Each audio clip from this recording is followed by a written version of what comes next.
আল্লাহ বিশ্ব নবী রাহমাতুল লিল আলামিন যেদিন দুনিয়া থেকে বিদায় হয়ে যাবে,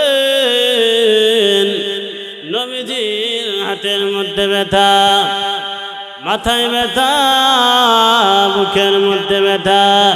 নবীজি একবার হাত সোজা করে আরেকবার বাঁকা করে নবীজির মধ্যে একটা অন্যরকম ভাব চলে আসছে। এমনি আম্মা জান আয়েশা সিদ্দিকা রাদিয়াল্লাহু তাআলা আনহা তাকে দেখে নবীজির এই হালত মনে মনে বলে, আমার প্রাণের শরীর কি হইল? এমনি নবীজিকে চাদর দিয়ে আবৃত করে দিলেন। এক পর্যায়ে অল্প কিছু সময় পরে আল্লাহ নবী বিশ্ব নবী রাহমাতুল লিল আলামিনের কলিজার টুকরা মেয়ে ফাতেমা আসলো। আয়েশা বাবার অবস্থা দেখে এক পর্যায়ে বাবার কাছে এসে বলে, আপনার কি হইল? আপনি কেন এমন করতেছেন? এর কারণ কি? এমনি দেখা যায় আল্লাহর নবী বিশ্ব নবী রাহমাতুল লিল আলামিন ডাক দিয়ে বলে, ফাতেমা রে শোনো, দেখো দরজার সামনে মেহমান এসেছে, মেহমানকে সম্মান করো। এমনি দেখা যায় ফাতেমা রাদিয়াল্লাহু তাআলা যখন দরজা মুবারক খুলে দিলেন, তাকে দেখে একটা লোক দাঁড়ায় আছে। যে লোকটার মাথা হলো আসমানে, পাগুনি জমিনে দেখা যায়। আল্লাহু আকবার। একবার যে ফাতেমা রাদিয়াল্লাহু তাআলা দরজা মুবারক লাগাইয়া আল্লাহ নবী বিশ্ব নবী রাহমাতুল লিল আলামিনের কাছে এসে বলে, আব্বা, আমি ফাতেমা মক্কা মদিনায় বাস করেছি, কিন্তু কোনোদিন এত বড় লোক দেখি নাই, যার পাগুলি জমিনের মধ্যে আর মাথাগুলো আসমানের মধ্যে দেখা যায়। এমনি মানে আব্বা, লোকটা কি দুনিয়ার কোন এমপি মন্ত্রী নাকি রাজা বাদশাহ? এই লোকটা কি কোন জিন জাতি নাকি? এমনি আল্লাহ নবী বিশ্ব নবী রাহমাতুল লিল আলামিন ডাক দিয়ে বলে, ফাতেমা রে, এই লোকটা দুনিয়ার কোন এমপি মন্ত্রী নাই, রাজা বাদশাহ নাই। এই লোকটা হলো আল্লাহর তৈরি রহমতের ফেরেশতা আজরাইল। সুবহানাল্লাহ। যেই মাত্র আজরাইলের নাম ঘোষণা করে দিল, ফাতেমা রাদিয়াল্লাহু তাআলা বলে, আব্বা, আমি দরজা মুবারক খুলে দেব না। আমি যদি দরজা খুলে দেই তাহলে আজরাইল ঘরের ভিতরে আসবে, আপনাকে নিয়ে যাবে। এই কথা শোনার পরে মায়ার নবী ডাক দিয়ে বলে, রে আজরাইল, ফাতেমা শোনো, উনি এমন একজন ফেরেশতা, দুনিয়ার যে কোনো জায়গার মধ্যে যাওয়ার জন্য আল্লাহ তাআলা তাকে আগে পারমিশন দেয়া রাখছে। অতএব মেহমানকে সম্মান করো, যদি সম্মান না করো উনি কিন্তু নিজের ইচ্ছাতে ঘরের মধ্যে ঢুকে যাবে। আল্লাহু আকবার। এক পর্যায়ে দরজা মুবারক যখন খুলে দিল, আজরাইল ঘরের ভিতরে আসলো। আয়েশা ডাক দিয়ে বলে, ইয়া রাসূলুল্লাহ, ইয়া হাবিবাল্লাহ, আল্লাহ নবী গো, আমি আজরাইল আপনার কাছে কেন এসেছি আপনার তো জানার বাকি নাই। নবীজি, আপনি যদি দুনিয়ার মধ্যে থাকতে চান, আল্লাহ তাআলা আপনার হায়াত বৃদ্ধি করে দিবে, আর যদি না থাকতে চান তাহলে আমি আজরাইল আজকে আপনাকে নিয়ে যাব। এই কথা বলার পরে পর বিশ্ব নবী রাহমাতুল লিল আলামিন বলেন, হে আজরাইল শোনো, আমি যাব কি যাব না এই মুহূর্তে বলতে পারি না। হাত্তা ইয়াতিয়ানি জিবরাইল, জিবরাইল আসা পর্যন্ত তোমাকে অপেক্ষা করতে হবে। কিছুক্ষণের মধ্যে জিবরাইলের আগমন।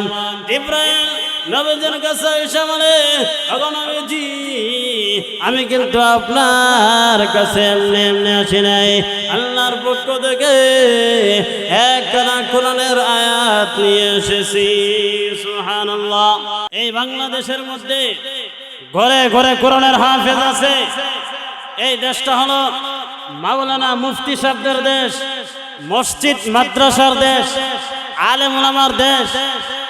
এই দেশটা অন্য দেশের তুলনায় ছোট হতে পারে, খুবই কম বিশ্বের মধ্যে পাওয়া যাবে এরকম দেশ, যে দেশে কোরআনের হাফেজ ঘরে ঘরে। শুধু তা না, এই দেশটা হলো আল্লামা শামসুল হক ফরিদপুরি রহমাতুল্লাহ আলাইহির দেশ। এই দেশটা হলো হাফিজ হুজুর রহমাতুল্লাহ আলাইহির দেশ। এই দেশ হলো মুফতি আমিনের দেশ, ফখরে বাংলার দেশ। এই দেশ হলো বাগা হুজুর রহমাতুল্লাহ আলাইহির দেশ, পীরজি হুজুর রহমাতুল্লাহ আলাইহির দেশ। এই দেশ হলো সিলেটের গৌরব আল্লামা গওহরপুরি রহমাতুল্লাহ আলাইহির দেশ। শুধু তা নয়, এই বাংলাদেশটা হলো সুনামগঞ্জের কৃতি সন্তান শাইখে কাতিয়া রহমাতুল্লাহ আলাইহির দেশ। দেখেন, আজকে বিশ্বের মুসলমানদের দিকে তাকাইলে দেখা যায় আজকে বিশ্বের মুসলমানদের মধ্যে জিহাদে ইসলাম নেই, যার জন্য মুসলমান জায়গায় জায়গায় মার খাচ্ছে। বাংলাদেশের মুসলমান যদি মনে করে আমরা নিরাপদে আছি, আমরা শান্তিতে আছি, আমরা ভালো আছি, তাহলে মারাত্মক ভুল করবে।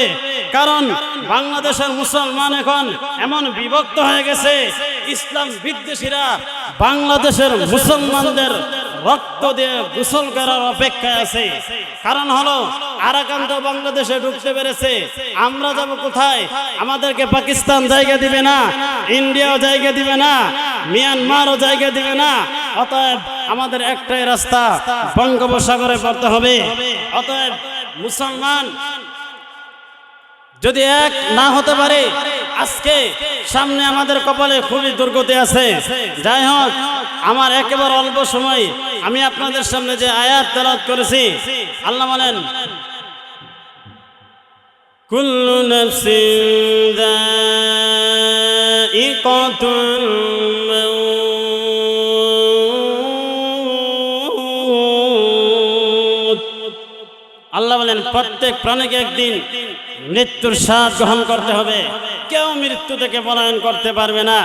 আল্লাহ পাক রব্বুল আলামিন সূরাতুল বাকারা 2 নম্বর পারার 2 নম্বর পৃষ্ঠায় এক আয়াতে আল্লাহ বলেন, ফাযকুরুনি আযকুরুকুম ওয়াশকুরুনি ওয়ালা তাকফুরুন।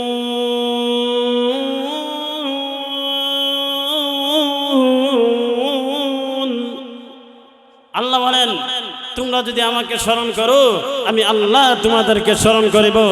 ওয়াশকুরুনি ওয়ালা তাকফুরুন। অতএব তোমরা আমার নিয়ামত পাইয়া নিয়ামতের নাশুকরিয়া আদায় করিও না। আল্লাহ পাক রব্বুল আলামিন পবিত্র কালামুল্লাহ অন্য এক জায়গায় বলেন, আফাহাসিবতুম আন্নামা খালাকনাকুম আবাসা وأنكم إلينا لا ترجعون।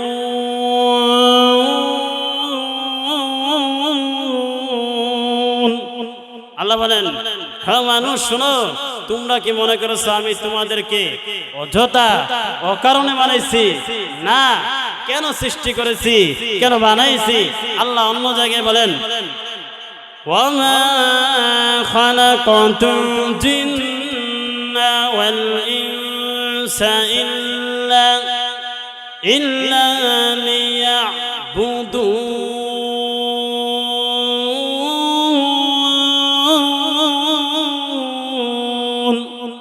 আল্লাহ বলেন আমি জিন এবং জিন জাতিকে একমাত্র সৃষ্টি করার উদ্দেশ্যে হলো তোমরা আমার গোলামি করবা, দাসত্ব করবা। যাই হোক, আমি আপনাদের সামনে যে আয়াত নিয়ে আজকে হাজির হয়েছি, আগে বলেছি সময় একেবারে স্বল্প।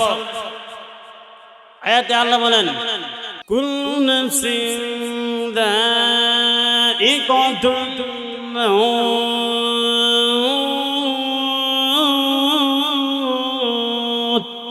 আল্লাহ বলেন প্রত্যেক প্রাণীকে একদিন মৃত্যুর স্বাদ গ্রহণ করতে হবে, কেউ মৃত্যু থেকে পলায়ন করতে পারবে না। আমার আপনার নবী বিশ্বনবী রাহমাতুল লিল আলামিন, উনি দুনিয়ার মধ্যে থাকতে পারেন নাই, আমরাও পারবো না। দেখেন লক্ষ্য করে, নবীজি যেদিন দুনিয়া থেকে বিদায় হয়ে যাবেন, নবীজির কি হালত হয়েছিল।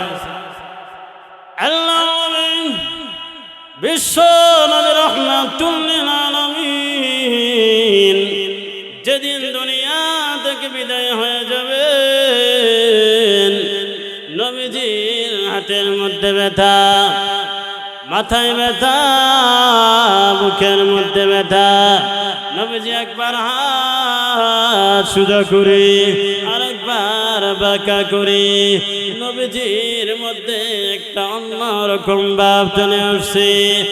এমনি আম্মা জান আয়েশা সিদ্দিকা রাদিয়াল্লাহু তাআলা আনহা তাকে দেখে নবীজির এই হালত মনে মনে বলে, আমার প্রাণের শরীর কি হইল। এমনি নবীজিকে চাদর দিয়ে আবৃত করে দিলেন। এক পর্যায়ে অল্প কিছু সময় পরে আল্লাহ নবী বিশ্ব নবী রাহমাতুল লিল আলামিনের কলিজার টুকরা মেয়ে ফাতেমা আসলো। এই যে বাবার এই অবস্থা দেখে এক পর্যায়ে বাবার কাছে এসে বলে, ওগো আব্বা, আপনার কি হইল? আপনি কেন মন করতেছেন? এর কারণ কি? এমনি দেখা যায় আল্লাহর নবী বিশ্ব নবী রাহমাতুল লিল আলামিন ডাক দেয়া বলে, ফাতেমা রে শোনো, দেখো দরজার সামনে মেহমান এসেছে, মেহমানকে সম্মান করো। এমনি দেখা যায় ফাতেমা রাদিয়াল্লাহু তাআলা যখন দরজা মুবারক খুলে দিলেন, তাকে দেখে একটা লোক দাঁড়ায় আছে। যে লোকটার মাথা হলো আসমানে, পাগুলি জমিনে দেখা যায়। আল্লাহু আকবার। একবার যে ফাতেমা রাদিয়াল্লাহু তাআলা দরজা মুবারক লাগাইয়া আল্লাহ নবী বিশ্ব নবী রাহমাতুল লিল আলামিনের কাছে এসে বলে, ওগো আব্বা, আমি ফাতেমা মক্কা মদিনায় বাস করেছি, কিন্তু কোনোদিন এত বড় লোক দেখি নাই, যার পাগুলি জমিনের মধ্যে আর মাথাগুলো আসমানের মধ্যে দেখা যায়। এমনি মানে লোকটা কি দুনিয়ার কোন এমপি মন্ত্রী নাকি রাজা বাদশাহ? এই লোকটা কি কোন জিন জাতি নাকি? এমনি আল্লাহ নবী বিশ্ব নবী রাহমাতুল লিল আলামিন ডাক দিয়ে বলে, ফাতেমা রে, এই লোকটা দুনিয়ার কোন এমপি মন্ত্রী নাই, রাজা বাদশাহ নাই, এই লোকটা হলো আল্লাহর তৈরি রহমতের ফেরেশতা আজরাইল। সুবহানাল্লাহ। যেই মাত্র আজরাইলের নাম ঘোষণা করে দিল, ফাতেমা রাদিয়াল্লাহু তাআলা বলে, ওগো আব্বা, আমি দরজা মুবারক খুলে দেব না। আমি যদি দরজা খুলে দেই তাহলে আজরাইল ঘরের ভিতরে আসবে, আপনাকে নিয়ে যাবে। এই কথা শোনার পরে মায়ার নবী ডাক দিয়ে বলে, রে আজরাইল, ফাতেমা শোনো, উনি এমন একজন ফেরেশতা, দুনিয়ার যে কোনো জায়গার মধ্যে যাওয়ার জন্য আল্লাহ তাআলা তাকে আগে পারমিশন দিয়ে রাখছে। অতএব মেহমানকে সম্মান করো, যদি সম্মান না করো উনি কিন্তু নিজের ইচ্ছাতে ঘরের মধ্যে ঢুকে যাবে। আল্লাহু আকবার। এক পর্যায়ে দরজা মুবারক যখন খুলে দিল, আজরাইল ঘরের ভিতরে আসলো। আয়েশা ডাক দিয়ে বলে, ইয়া রাসূলুল্লাহ, ইয়া হাবিবাল্লাহ, আল্লাহর নবী গো, আমি আজরাইল আপনার কাছে কেন এসেছি আপনার তো জানার বাকি নাই। নবীজি, আপনি যদি দুনিয়ার মধ্যে থাকতে চান আল্লাহ তাআলা আপনার হায়াত বৃদ্ধি করে দিবে, আর যদি না থাকতে চান তাহলে আমি আজরাইল আজকে আপনাকে নিয়ে যাব। এই কথা বলার পরে আল্লাহর পয়গম্বর বিশ্ব নবী রাহমাতুল লিল আলামিন বলেন, হে আজরাইল শোনো, আমি যাব কি যাব না এই মুহূর্তে বলতে পারি না। হাত্তা ইয়াতিয়ানি জিবরাইল, জিবরাইল আসা পর্যন্ত তোমাকে অপেক্ষা করতে হবে। কিছুক্ষণের মধ্যে জিবরাইলের আগমন।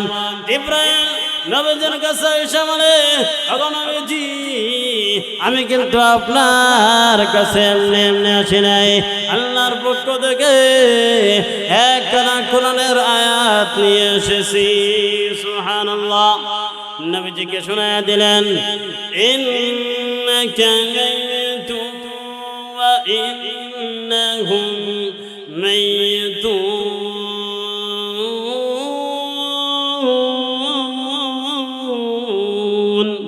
নবীজি, আপনি মননশীল, আপনার দুশমনরা মননশীল। অতএব এই মুহূর্তে আপনার যাওয়াটাই আল্লাহ তাআলা পছন্দ করেছেন। এই কথা বলার পরে নবীজি কান্না শুরু করে দিলেন। এমনি জিবরাইল বলেন, ইয়া রাসূলুল্লাহ, ইয়া হাবিবাল্লাহ, আল্লাহর নবী গো, আমি কি আপনাকে কোনো কষ্ট দিলাম নাকি?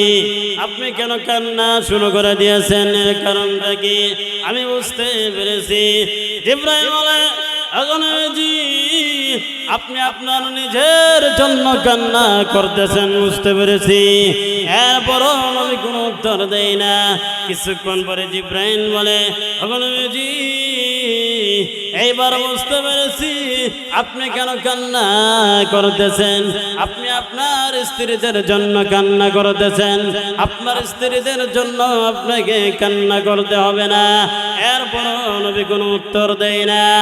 এক পর্যায়ে অল্প সময় পরে জিবরাইল আমার ডাক দিয়ে বলে, নবী গো, এবার বুঝতে পেরেছি আপনি কেন কান্না করতেছেন। আপনি আপনার কলেজার টুকরা মেয়ে ফাতেমার জন্য কান্না করতেছেন। ওগো নবীজি, আপনার ফাতেমা তো জান্নাতি, আপনার ফাতেমার জন্য আপনাকে কান্না করতে হবে না। কারণ হলো, ওগো নবীজি, আপনার ফাতেমা তো জান্নাতি রমণীদের সর্দারনি হবে। ওয়া ফাতিমাতু সাইয়্যিদাতু নিসাই আহলিল জান্নাহ। এরপর নবী কোনো উত্তর দেয় না। এরপরে অল্প সময়ের পরে জিবরাইল আবার ডাক দিয়ে বলে, নবী গো, আপনি কেন কান্না করতেছেন? এবার বুঝতে পেরেছি আপনার দুই নাতি হাসান আর হুসাইনের জন্য কান্না করতেছেন।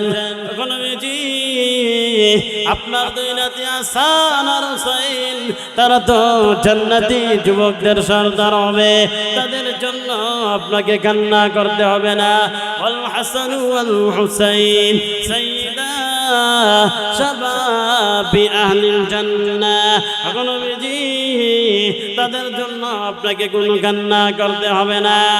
এক পর্যায়ে অনেকক্ষণ পরে জিবরাইল যখন এই কথা বললেন, নবীজি পাক মুবারক জবান দিয়ে বাহির হয়ে আসলো, এ জিবরাইল, আজরাইল শোনো, আমি কেন কান্না করতেছি জানো নে? আমি আমার নিজের জন্য কান্দি না, আমি আমার স্ত্রীদের জন্য কান্দি না, আমি আমার দুই নাতি হাসান আর হুসাইনের জন্য কান্দি না, আমি আমার কলেজার টুকরা মেয়ে ফাতেমার জন্য কান্দি না, আমি কান্দি রে একমাত্র আমার গুনাহগার উম্মতের জন্য।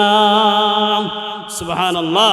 নবীজি দুনিয়া থেকে বিদায় হবেন, ওই সময় আমাদেরকে বলে নাই কিয়ামতের কঠিন ময়দানও বলবেন না, কোনদিন আমাদেরকে নবীজি বলবেন না। এই কথা বলার পরে জিবরাইল নবীজির কাছে একটা ওয়াদা প্রাপ্ত হয়েছিল, নবীজি আমি জিবরাইল আপনার কাছে ওয়াদা দিলাম, আপনি আপনার উম্মতেরা পৃথিবীর যে কোনো জায়গা থেকে আপনার উপর দরুদ শরীফ পড়বে। আমি জিবরাইল ওয়াদা দিলাম সেকেন্ডটার ভিতরে তার বাবার নাম, দাদার নাম, গ্রামের নাম সবকিছু সেকেন্ডের ভিতরে আপনার উপর দরুদ শুরু করবে।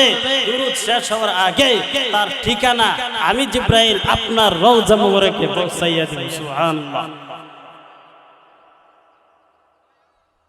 যাই হোক, আজানের সময় হয়ে গেছে। যতটুকু আলোচনা করছি আল্লাহ তাআলা আমাদেরকে সকলের আগে আমাকে এবং যারা আমরা শুনেছি সকলকে এই আলোচনার উপর আমল করার তৌফিক দান করুক। সকলে বলেন আমিন। ওয়া আখির দাওয়ানা আলহামদুলিল্লাহি রাব্বিল আলামিন। আসসালামু আলাইকুম ওয়া রাহমাতুল্লাহি ওয়া বারাকাতুহু।